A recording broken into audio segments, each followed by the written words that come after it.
Earlier in the show, I told you about a militant action in which a branch of the RBC went kaboom.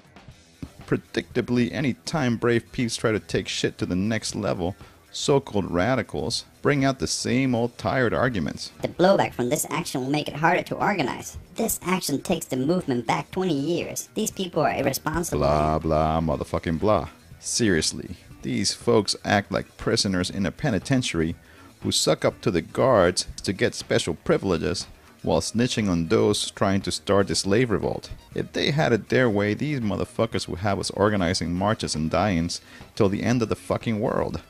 According to my source, the end of the world will be on February 14th in the year 2016. Valentine's Day. Bummer. To help us unravel why this annoyance keeps happening, and since we have less than 4 years to go until the whole fucking thing goes to shit, I bring you Peter Gelderloos, author of How Nonviolence Protects the State. Hey Pete, how the fuck are you? Doing pretty good today.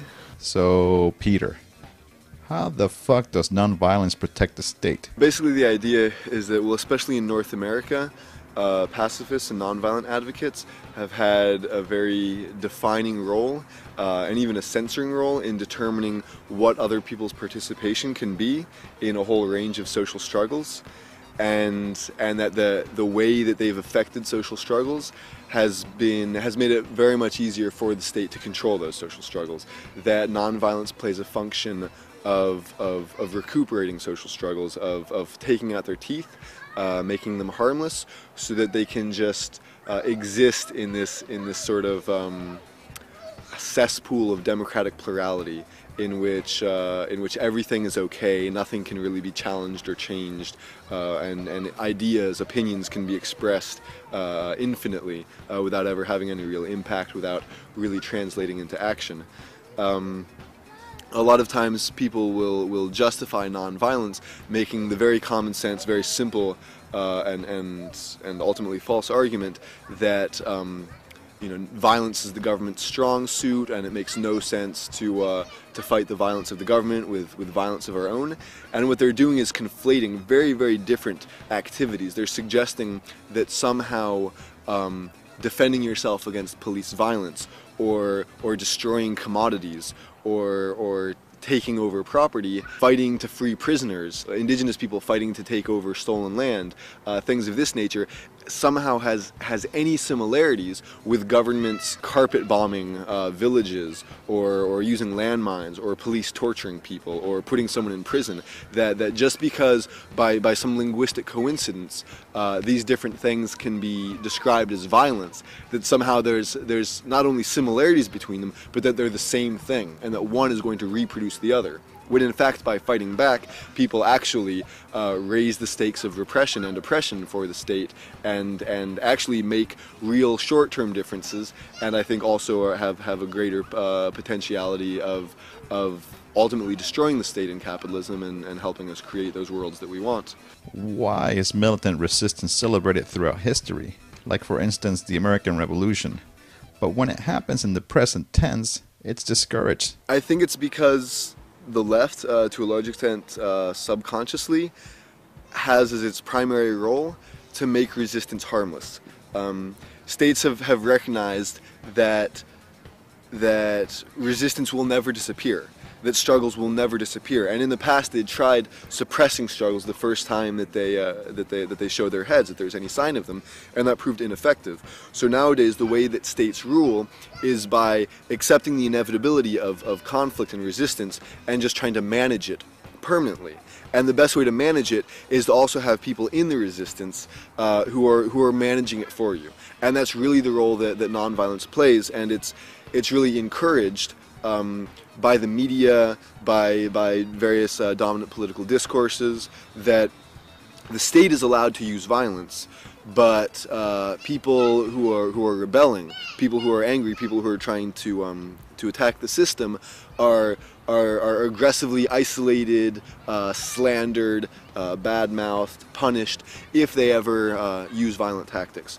From the burned-out shell of an Ottawa bank in a quiet family neighborhood come loud cries of condemnation against the self-proclaimed anarchists who blew it up. If blowing up this bank is advance notice or a way to boost the ranks of a murky anti-globalization movement, it may have backfired. There's been a wave of criticism coming from even other special interest groups. On the same website, other activists call the firebombers everything from idiots to domestic terrorists who've crossed the line. Too radical. The mass of protesters in Canada don't support violent activity to start with, but there will be a minority that sees this as an inspirational message in order to carry out further violent acts. And so in this way, the state and the media train, especially more professionally minded activists within the resistance, to enforce this code of nonviolence so that they never incur that loss in popularity or that bad press. And this creates a self-policing function that, and people who are sort of politicians of the movement are more susceptible to it because they're thinking often in terms of their own careers. Give me some examples of how militant actions have helped the motherfucking resistance. The revolutionary anti-racist action in the Netherlands. So we're talking about a very bourgeois and democratic society, a wealthy society, and also this was a group that was active in the 80s, so relatively recently, the 80s and the beginning of the 90s, and they participated in a broader movement against Shell Oil Company, specifically demanding divestment from South Africa. So this is part of larger anti-capitalist struggles and anti-racist struggles that had along their path certain goals that they wanted to achieve.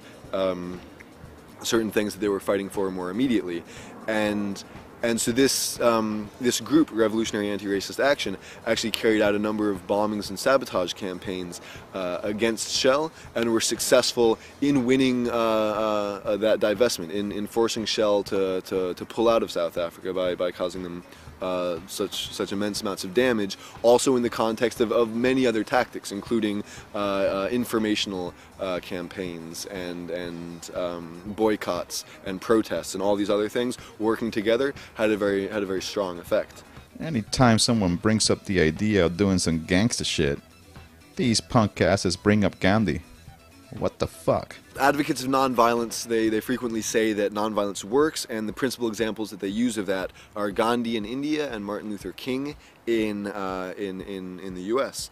The problem with that is that this represents this constitutes a really great historical whitewashing, that in fact the resistance in India was incredibly diverse, and Gandhi was a very important figure within that resistance, but the resistance was by no means pacifist in its entirety, that there were a number of armed guerrilla groups, a number of militant struggles, very important riots and other strong clashes which were a part of the struggle for Indian independence.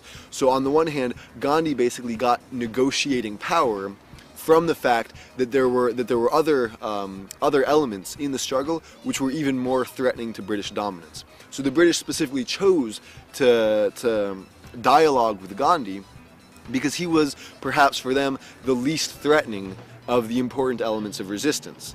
And if those other elements had not existed, they simply could have ignored Gandhi. Thanks, Peter. And that about does it for this edition of It's the End of the World as we know it and I Feel Fine. A triple cheese whoop whoop with bacon to the following slaves for keeping this pulpit of vulgarity operational. Gordon, Audrey, Britton, Maureen, Joao, Michael, Stephen, Vincent, Sakura, Edwin, Jim, Peter, Michael, Rodney, Matthew, Dan, Bella, Carlos, Anastasios, Ryan, and Ria. Hammerific. I'd also like to let y'all know that I have uploaded a new piece of my upcoming film, &Civ, on &Civ.com. For links to militant actions or to comment on this show, just visit my fucking website, stimulator.tv. Now go out there and smash pacifism.